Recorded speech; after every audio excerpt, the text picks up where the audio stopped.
All right, what is up, ladies and gentlemen? Um, okay, so it says, all right, anyways, it turns out on Facebook, I guess I'm going to be sideways, but it is what it is. So, yeah, today is the last day that I'm going to be talking about decision. And I guess I might as well just start out saying I did come a little underprepared for this episode. It's supposed to be the summary, but the summary on decision is is really short and sweet, and it was basically wrapped up in the first 4 pages of the whole chapter. And so I've been talking about them twice now this week. However, it's still I guess it's still important to talk about. Um, and then I might just keep some concluding thoughts. So before I start off this episode, I might as well share my story. My name is Michael Music. I am 22 years old. I uh, what is it? I got started in entrepreneurship. I remember this company came to my college and they were like, "Yo, do you want to learn to start your own business?" And they said I could make like $10,000 in a summer. And so, of course, I was a freshman in college. I was like, "Yeah, this sounds amazing." Like the most I've ever made was only $1,000. And um, fast forward, I did a whole painting business. It was an exterior painting business, going door to door, building it from the ground up. And long story short, I ended up uh, not hitting like the quota of like 20 grand by May, and that shortly failed. So yeah, I was in a little bit of a rut after that first, business just going under. And uh, it was at this point where I was like, okay, I need to start doing something new. Like and then I started getting into reading books, right? I've been following a lot of entrepreneurs on social media that highly encourage reading books. And so I started reading books. And then fast forward in October of 2019, I came across this book called Think and Grow Rich. And when I first came across it, nothing too crazy about it. I heard that it has made more millionaires than any other book. And and here we are now, fast forward 3 years later from that period. I've been studying this almost every day. I've definitely taken a fair share of breaks on it, but yeah, I definitely found this book to be really incredible stuff. And today we are reading Decision. Um, and it's, I guess I might as well share a little bit about the story in Decision about it, because we already talked about the beginning. So let's talk about one of the coolest stories in this book was about how America was made, and that story consisted. A lot of us know the day that we broke away from Great Britain as the 4th of July, Independence, right? We celebrate this every holiday. It came up recently over the summer, and a lot of us think like, okay, that was when America made the decision to cut away from Great Britain and become its own country. And as it turns out, there was so much more in play before this, before the 4th of July actually occurred. Uh, let's see. I'm not sure what the real date he says was. Okay. Okay, so the story began in March 5th of 1770. So keep in mind that we signed the Declaration of Independence July 4th of 1776. But it was at this moment Napoleon Hill tells a story about two men named Samuel Adams and I think it was John Hancock. These two men came together during during a situation where the British were invading on the American or the American citizens, and they were um, just like one of those old school battles, let's say. right? And these two men, John Hancock and Samuel Adams, came together, right? They, you know what they say, when two minds come together, a third mind is formed, and that is a third invisible mind is formed, and it's interesting. So what they ended up doing was they started their own little mastermind at that moment, and they were like, okay, we're gonna start getting the ball rolling and a plan in action because we're tired of being around Great Britain. So remember this date, March 5th, 1770. That's when the first decision was made that spiraled into effect all the other outcomes, and here we are today, uh, free as America, one of the greatest countries in the world. So it's very cool to see that. Keep in mind, he says this. Remember this: a decision in the minds of two men might properly be called the beginning of the freedom which we of the United States now enjoy. Remember, too, that the decision of these two men called for faith and courage because it was dangerous. And we're not talking about danger in terms of, oh, like if you mess up, like you might be financially ruined, or if you mess up, everyone's going to know about it and you're going to be a laughing stock, right? It wasn't the fear of poverty, fear of criticism. This, we're talking about if you mess up, right? If you are these two men and you start getting the ball rolling to break free America from Great Britain, what would happen to you if you didn't go all in and things didn't work out? Right, your life was on the line. So they put their two lives on the line here for America to be created. Now, fast forward, there's another man that came into play. His name was Richard Lee, and he was the third member of this mastermind that formed. And so in the book, he starts talking about all the little incidents of, like the British, like kind of threatening them, be like, don't do this, don't go through with this. But at the end of the day, they made a decision that, listen, we're going to become our own country. We are America, and we're going to break free from Great Britain. So fast forward, right, to the date that we all know, which is the July 4th. Let's see.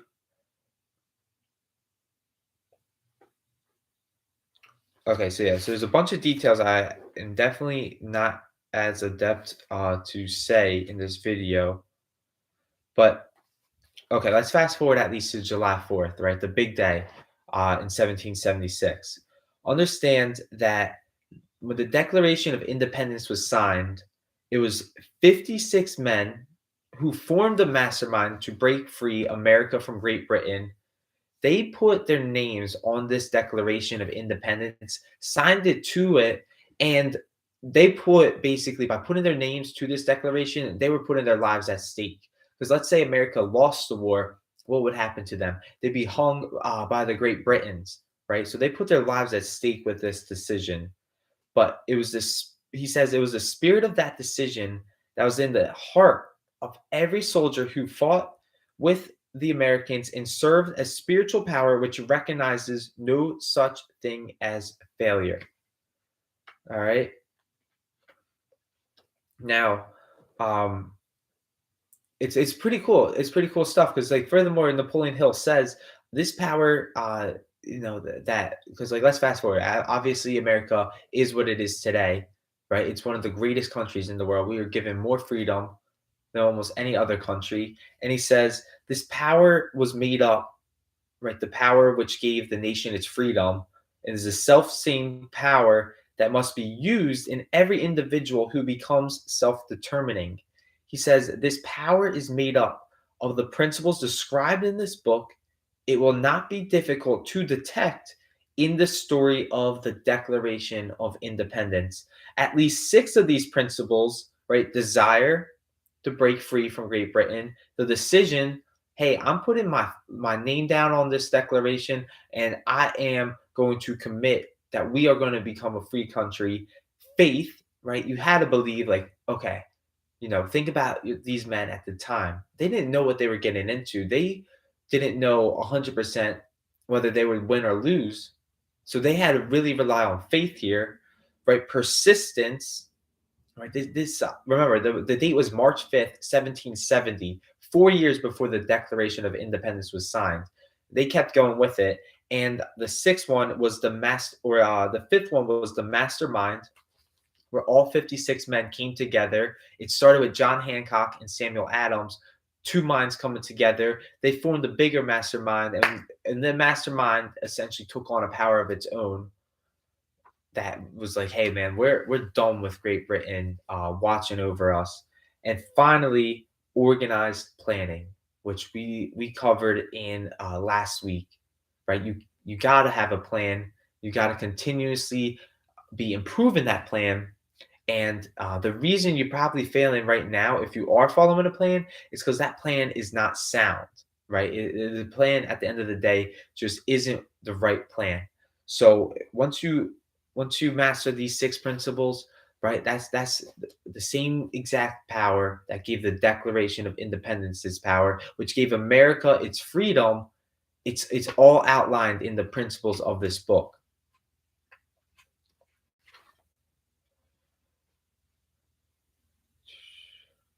So let's let me just read these two pages. I never read these before, but for some reason they're sticking out to me. Uh, right, we just talked about the six principles that were all in the Declaration of Independence. Now, check this out. Hill says that throughout this philosophy will be the suggestion that, backed by strong desire, has a tendency to transmute itself into its physical equivalent. Before passing on, I wish to leave you with a suggestion that one may find in this story and in the story of the organization of uh, the United States Steel Corporation. Okay, so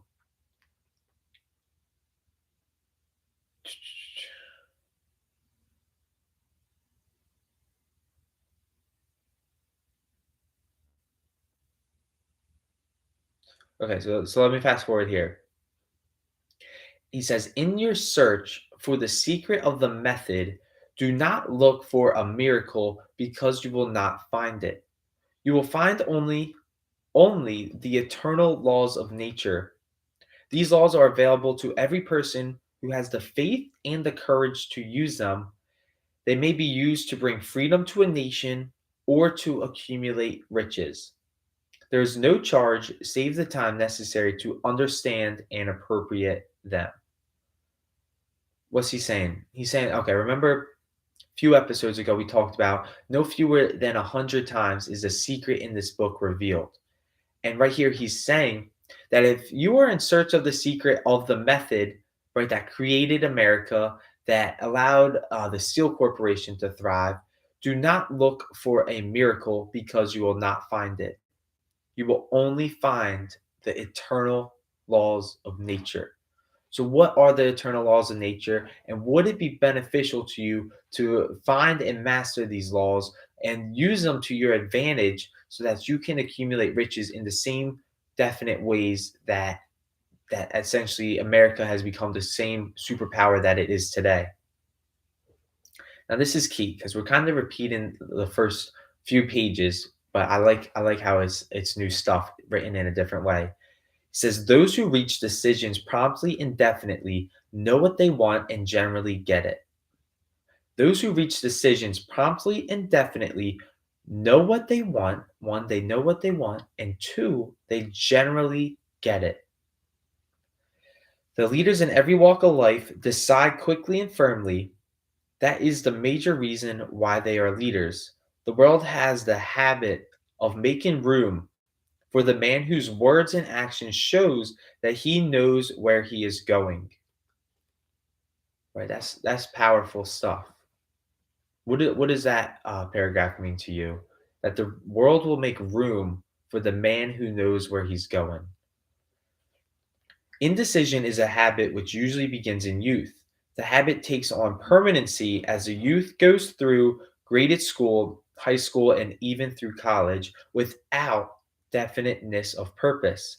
The major weakness of all educational systems is that they neither teach nor encourage the habit of definite decisions. All right, so furthermore, Um, he goes on talk about the school, but now let's talk about definiteness of decision. He says definiteness of decision always requires courage, sometimes very great courage, right? The 56 men who signed the Declaration of Independence stake their lives on the decision to affix their signatures to the document. He says the person who reaches a definite decision to procure the particular job and make life pay the price he asks does not stake his life on that decision. He stakes his economic freedom.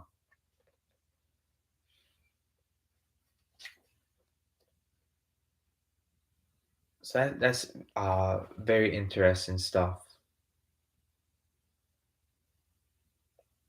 All right, finally, let me wrap this chapter off with this, and we're going to end it here. He says, these instructions will be of no value to you unless you definitely decide to organize them into a plan of action. Okay, so that didn't make sense. The last thing I said, actually, because there was a few words in between, but it's so powerful.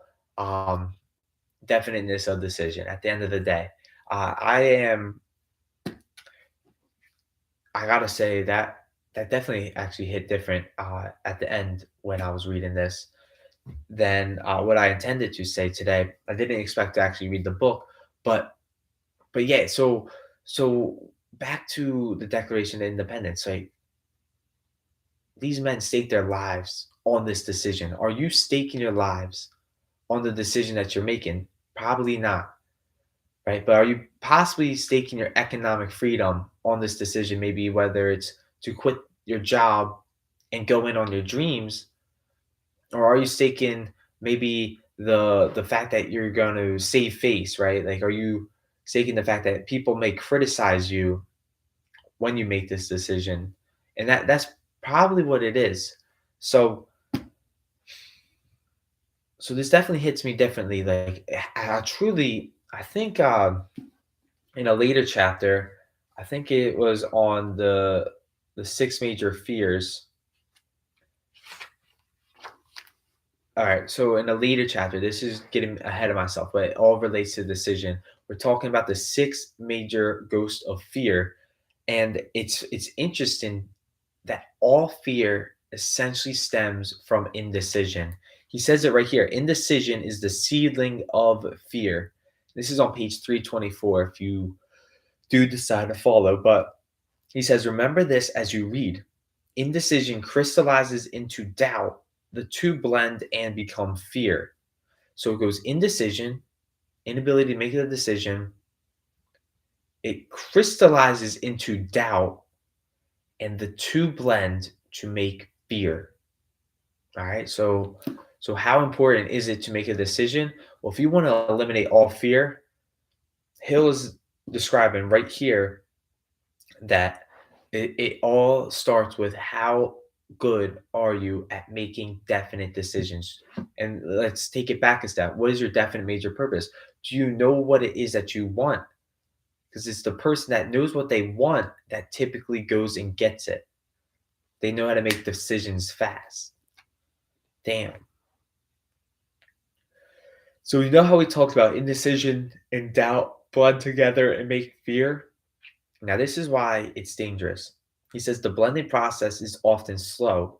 This is one reason why these three enemies are so dangerous. They germinate and grow without their presence being observed. So, we'll obviously touch up on that at a later road, but that's the ending note on decision. I hope it made sense. I know I was reading from different pages and skipping around a bit, but this chapter is possibly uh, one of the key chapters to me that were one of my favorite chapters in this book. And the more I study and share it, it definitely hits a little differently. So I'd love to hear what are your thoughts and comments on what it means to make quick and definite decisions, and ask yourself or evaluate yourself, where am I on a scale of 1 to where I want to be on making quick and definite decisions and holding those decisions, right? I'll be the first to admit, like, I definitely could be improved. I'd say I'm around the 5 in terms of where I can be. So, definitely, interesting stuff there. So I'll wrap it up. Peace out, YouTube. Until we meet again in time and space. And